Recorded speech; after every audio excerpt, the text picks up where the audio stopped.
Hello students, myself engineer Harman Sikh हूँ और ये आपका आरईसी का चैप्टर है और हम डिस्कस कर रहे हैं फोर्थ चैप्टर। लास्ट लेक्चर में आपने डिस्कस किया था introduction of air refrigeration system, advantage disadvantage, और हमने वर्किंग डिस्कस की थी बेल कूलमैन साइकिल की। तो जो रिमेनिंग आर्टिकल है हमारे आज हम डिस्कस करेंगे, उसमें फर्स्ट है हमारे पास COP of Bell Coleman cycle.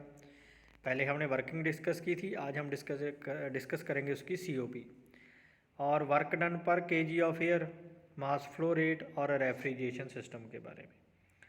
तो फर्स्ट जो डायग्राम्स आपने लास्ट लेक्चर में भी ध्यान से देखी थी और एक बार और इस डायग्राम्स को आप ध्यान में देखो और इसी से हमारी जो हमने COP निकालनी है। तो हमारे पास डायग्राम है PV डायग्राम और TS diagram of Bell Coleman cycle की। तो PV डायग्राम में जैसे आप देख रहे हो हमारे पास पॉइंट है 1 से लेकर 2 तक एक्सपेंशन, जो हमारा एक्सपेंडर लगा है बेल कूलमैन साइकिल में। 2 से 3 तक है हमारा heat absorbing area, heat exerting area, जिसको हम रेफ्रिजरेटिंग एरिया भी बोल सकते हैं। और 3 से 4 तक लगा है हमारा कंप्रेसर, जहाँ पर हमने एयर को कंप्रेस करना है। और 4 से 1 हीट रिजेक्शन एरिया है, जिसमें हमने बेल कूलमैन साइकिल में यहाँ पर हमने लगाया कूलर लगाया हमने। तो हमारा जो प्रोसेस है 1 से लेकर 2 तक और 3 से लेकर 4 तक वो है आइसेंट्रोपिकली प्रोसेस है, मतलब ना तो हीट वो रिसीव करता है ना रिजेक्ट करता है, मतलब अपने ही प्रोसेस में चलती है, एडियाबैटिकली चलता है वो, ठीक है, अपनी हीट ही रिमूव करके, मतलब बाहर से हीट ना तो लेता है ना छोड़ता है। तो हम डिस्कस करते हैं इसकी COP के बारे में। COP of Bell Coleman cycle. Let us take 1 kilogram of air. हम एग्जांपल लेंगे 1 किलोग्राम एयर की। Heat exerted from the refrigerating chamber. कहाँ पर हमने हीट को निकालना है, डायग्राम में आओ। 2 से लेकर 3 तक, 2 से लेकर 3 तक क्या है हमारा हीट अब्जॉर्बिंग एरिया, 2 से लेकर 3। तो हमारे पास फिर फॉर्मूला क्या आ गया, CP T3 माइनस T2 पर kg ऑफ एयर। CP क्या है, specific heat at constant pressure. और नेक्स्ट है heat rejected at the cooler. तो कूलर हमारा कहाँ पर लगा है, डायग्राम में देखो 4 से लेकर 1 तक, जहाँ पर हमने हीट को रिजेक्ट करना है। TS डायग्राम में भी देखो नीचे को आ रहा है, मतलब टेम्परेचर डिक्रीज हो रहा है 4 से लेकर 1 तक। तो फार्मूला फिर हमारे पास क्या आ गया, CP T4 माइनस T1 पर kg ऑफ एयर। तो नेक्स्ट हमारा हीट रिजेक्टेड किसके इक्वल है, heat exerted plus work done, मतलब कितनी हमने हीट को निकाला है और कितना काम किया है। तो हमारा मेन मोटिव है वर्क डन निकालना। तो वर्क डन को इस तरफ ले आए तो हमारा फार्मूला बन गया heat rejected minus heat exerted. तो दोनों की वैल्यूज़ फिलअप कर दी हमने, CP T4 minus T1 minus CP T3 minus T2। तो हमारे पास कोफिशिएंट ऑफ परफॉर्मेंस का फार्मूला होता है heat exerted from the refrigerating space upon total work done bye compressor, मतलब जितना कंप्रेसर काम करता है। तो COP के फार्मूले में हमने वैल्यूज़ फिलअप कर दी, हमारे पास आ गया CP T3 माइनस T2 ऊपर आ गया, जो हमारा रेफ्रिजरेटिंग स्पेस है जहाँ पर हमने काम करना है। और नीचे क्या आ गया, जितना कंप्रेसर ने काम करना है, कंप्रेसर का जोर कितना लगना है, CP T4 minus T1 minus CP T3 minus T2। तो CP हमारा कॉमन आ गया तो वो कैंसिल हो गया, तो हमारे पास ये बाकी बच गया ये वाला फार्मूला, इसको हमने इक्वेशन नंबर 1 दे दिया। Since the ratio of expansion and compression are the same, therefore the ratio of upper and lower limits of pressure are the same. तो हमारा जो प्रोसेस है वो आइसेंट्रोपिकली चल रहा है। तो हमने लास्ट लेक्चर्स में डिस्कस किया था एक में isentropically process, adiabatic process, isothermal process. अगर आपको थोड़ा याद है तो उसको रिवाइज करो, अगर नहीं याद तो भी वो लेक्चर एक बार फिर से देखो तो पता चल जाएगा। P1 अपॉन P2 की पावर है लैम्डा माइनस 1 अपॉन लैम्डा। तो ये हमारा है आइसेंट्रोपिक प्रोसेस। ये कैसे आया हम इसको डिस्कस करेंगे। पहले आप उसको फार्मूले को इक्वेशन 1 तक छोड़ दो यहाँ पे, क्योंकि इसमें हम वैल्यू फिलअप करने वाले हैं आइसेंट्रोपिक प्रोसेस की। देखो हमारे पास क्या है, considering process 1 2 for example isentropic expansion. तो हम डायग्राम में चलते हैं, 1 से लेकर 2 तक क्या है, एक्सपेंशन, एक्सपेंडर लगा है हमारा, तो वो कौन सी हो रही है, आइसेंट्रोपिकली। तो हमारे पास फॉर्मूला क्या है फिर, T1 अपॉन P1, T1 की पावर है लैम्डा, P1 की पावर है लैम्डा -1, प्रोसेस हमारा आइसेंट्रोपिकली है, is equal to T2 upon P2, T2 की पावर लैम्डा, P2 की पावर लैम्डा -1। और जब हम इसको सॉल्व करेंगे तो हमारे पास आ गया T1 upon T2, lambda common आ गया दोनों का, इज इक्वल टू आ गया P1 अपॉन P2, तो कॉमन क्या आ गया, लैम्डा -1, और T1 upon T2 is equal to P1 upon P2, lambda -1 तो था ही उसका, और जो दूसरा लैम्डा टेम्परेचर का वो उसके आके नीचे अपॉन हो गया, उसका बटे हो गया। तो नेक्स्ट हमारे पास है कंसिडरिंग दी प्रोसेस 3 से लेकर 4 तक आइसेंट्रोपिक कंप्रेशन। जो हमारी कंप्रेशन है वो भी आइसेंट्रोपिकली हो रही है। तो डायग्राम देखते हैं हम, 3 से लेकर 4 प्रोसेस देखो कंप्रेशन का, तो कौन सी है ये, आइसेंट्रोपिकली।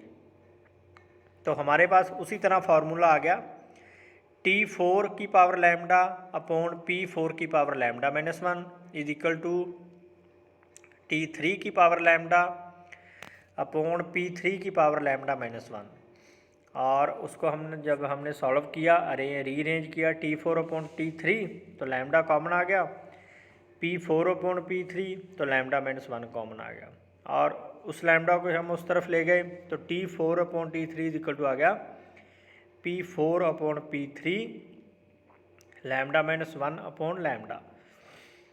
तो लेकिन हम डायग्राम में देखते हैं P4 इज इक्वल टू है P1 के, P3 इज इक्वल टू है P2 के।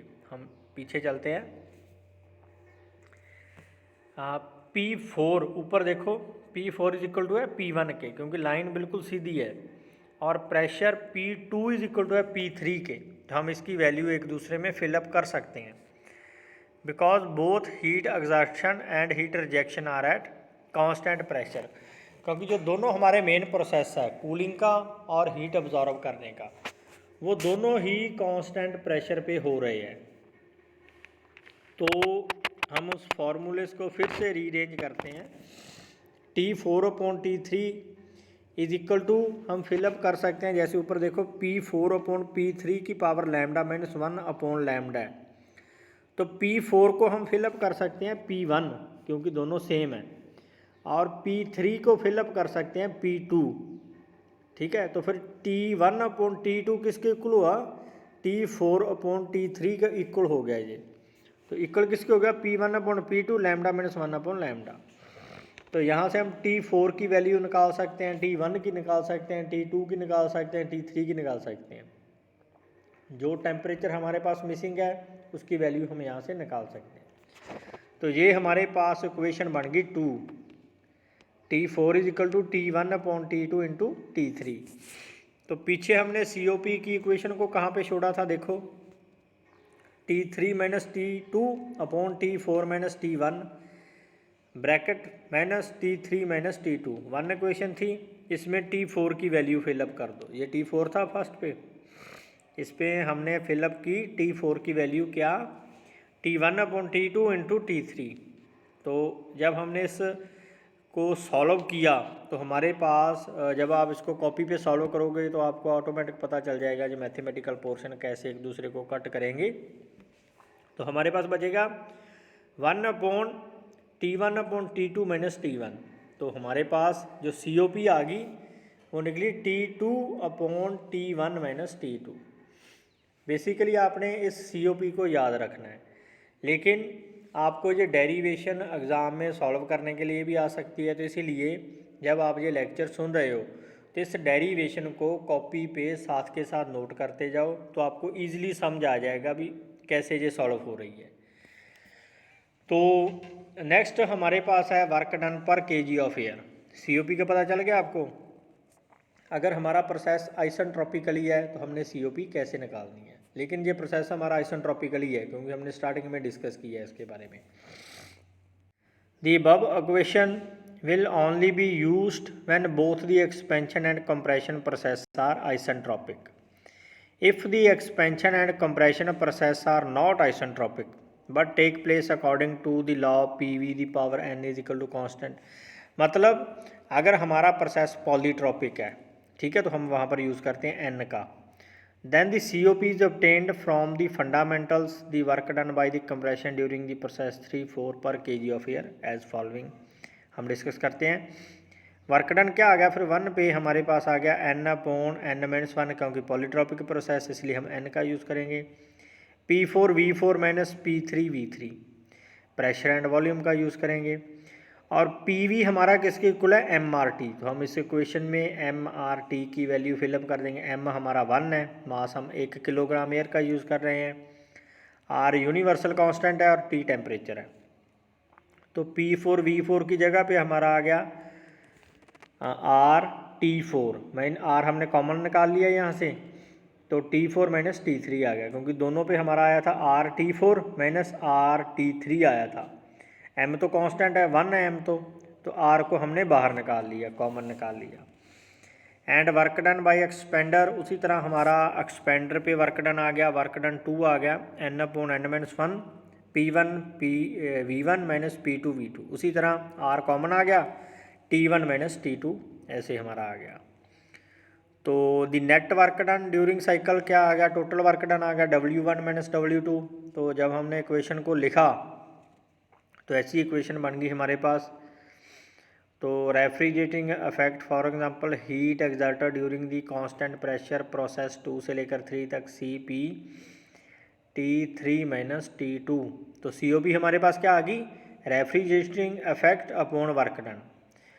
तो COP को जब हमने को लिखा CP T3 - T2 upon n/n-1 R, तो होल ब्रैकेट आ गई हमारे पास, फिर bracket T4 - T3 bracket close minus bracket T1 - T2 bracket close, whole bracket close. तो ये हमारी COP आ गई जब हमने प्रोसेस लेना है पॉलीट्रॉपिक। वर्क डन हम कंप्रेसर का निकाल ले रहे हैं और एक्सपेंडर का निकाल रहे हैं। तो नेक्स्ट हमारे पास है mass flow rate. Mass flow rate is equal to होता है load in ton of refrigeration. Refrigeration के यूनिट क्या होते हैं, टन में। हम रेफ्रिजरेटिंग इफेक्ट को मेज़र करते हैं टन में, तो load in ton of refrigeration upon refrigeration effect per kg of air, और इज इक्वल टू किसके 211 kilo joule per minute upon kilo joule per kilogram, is equal to आ गया kilogram per minute ton, इसके unit आ गए। तो ये आपको डेरिवेशंस याद रखनी पड़ेगी। इसको समझने के लिए आप कॉपी पेन उठाओ और जैसे जैसे मैं बोल रहा हूँ वैसे वैसे वीडियो को देखकर आप लिखते जाओ, तो आपको ईज़िली आसानी से समझ आ जाएंगी ये डेरिवेशंस।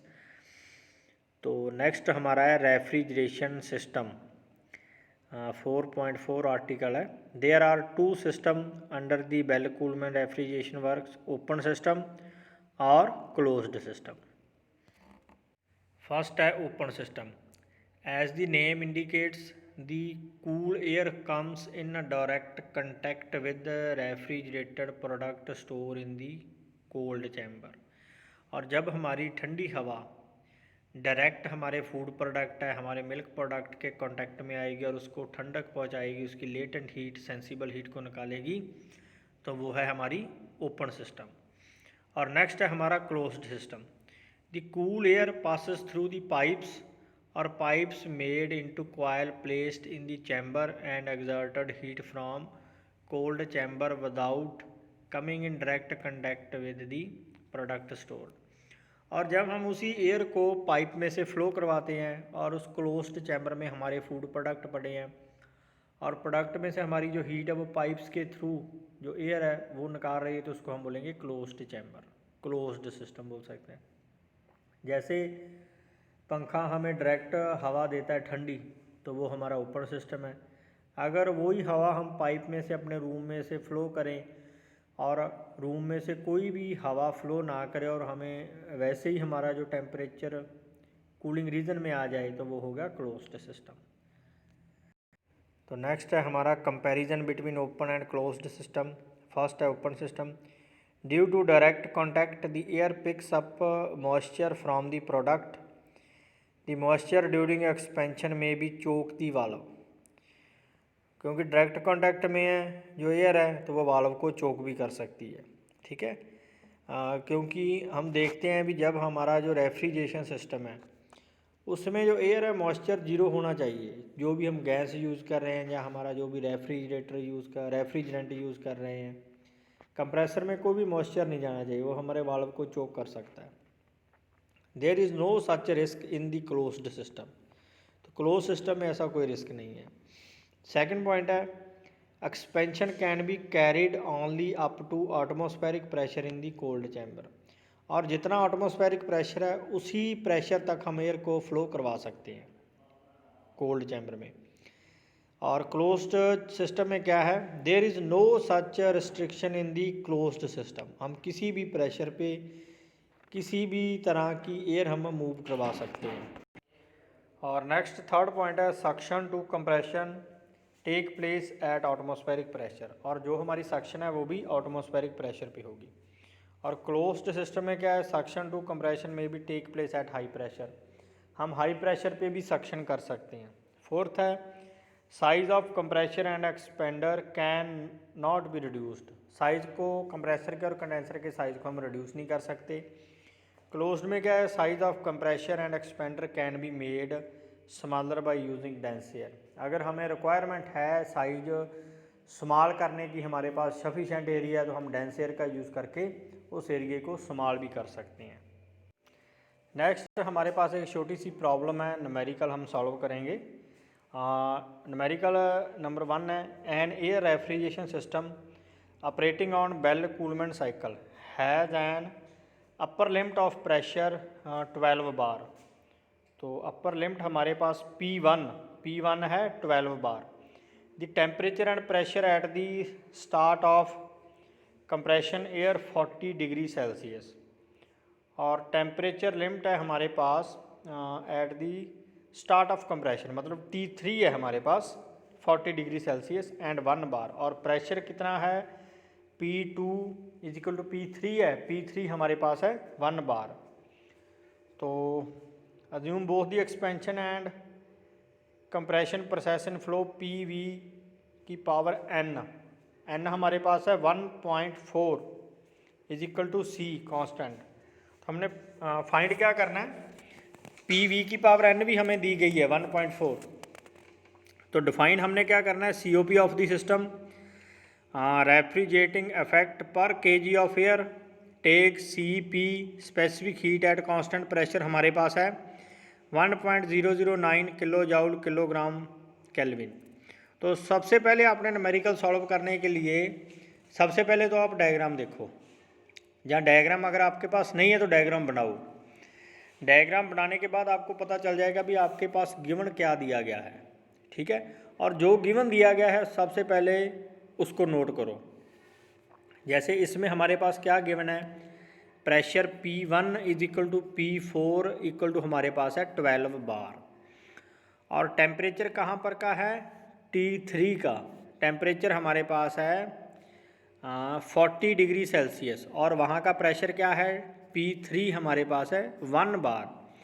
P3 हमारे पास इक्वल है P2 के, तो P2 को भी हम 1 बार लिख सकते हैं। तो नेक्स्ट चलते हैं हम, जैसे हमारे पास ये गिवन में आ गया T3 is equal to T1 is equal to 40 degree Celsius, और इसको हमने केल्विन में कन्वर्ट कर लिया, तो हमारे पास आ गया 313 केल्विन। टेम्परेचर T2 के ऊपर हमने फाइंड आउट करना है, और हमने फाइंड आउट करना है टेम्परेचर T4 के ऊपर भी फाइंड आउट करना है, हमने T2 का और T4 का फाइंड आउट करना है। 1 का और 3 का हमारे पास है क्योंकि वो सेम है। तो प्रेशर हमारे पास P1 1 बार है, P2 हमारे पास है 12 बार। तो आइसेंट्रोपिकली प्रोसेस का हमने पहले डिस्कस किया है, फार्मूला क्या था, T4/T3 is equal to P4/P3 lambda minus 1 lambda. तो यहाँ पर वैल्यू फिलअप कर दो, लैम्डा की वैल्यू हमारे पास है 1.4, ये भी गिवन में है हमारे पास। तो टेम्परेचर T4 निकालने के लिए T3 हमारे पास है, प्रेशर P4 पे भी है और P3 भी है, उसकी वैल्यू फिलअप की तो हमारे पास T4 आ गया, ये देखो, और उसको हमने सॉल्व किया। 635.39 केल्विन हमारे पास टेम्परेचर आ गया T4 का। उसी तरह हम फाइंड आउट कर लेंगे टेम्परेचर T2 का। हमारे पास फार्मूला है T2/T1 = P1/P2 लैम्डा माइनस 1/लैम्डा। तो T2 हम यहाँ से निकाल लेंगे, टेम्परेचर आ गया 154.18 केल्विन। तो आगे चलते हैं, हमने फाइंड आउट क्या करना है, रेफ्रिजरेटिंग इफेक्ट। तो रेफ्रिजरेटिंग इफेक्ट का फॉर्मूला हमारे पास है 1 क्या है हमारा मास, 1 किलोग्राम एयर का यूज़ कर रहे हैं हम, CpT3 - T2। तो रेफ्रिजरेटिंग इफेक्ट Cp की वैल्यू भी है हमारे पास, गिवन में दिया गया हमारे को न्यूमेरिकल में पहले ही, तो वैल्यू फिलअप की तो हमारे पास Rn आ गया 160.24 किलो जूल पर केल्विन। तो COP निकालेंगे, तो heat reject to the cooler 1 × CpT4 - T1। तो यहाँ से हमारे पास हीट रिजेक्टेड का आ गया और वर्क डन हमारे पास आ गया heat reject minus heat absorbed. तो दोनों को सॉल्व किया तो हमारे पास वर्क डन आ गया 165.05 किलो जूल पर किलोग्राम। तो COP का फार्मूला क्या है, refrigerating effect upon work done.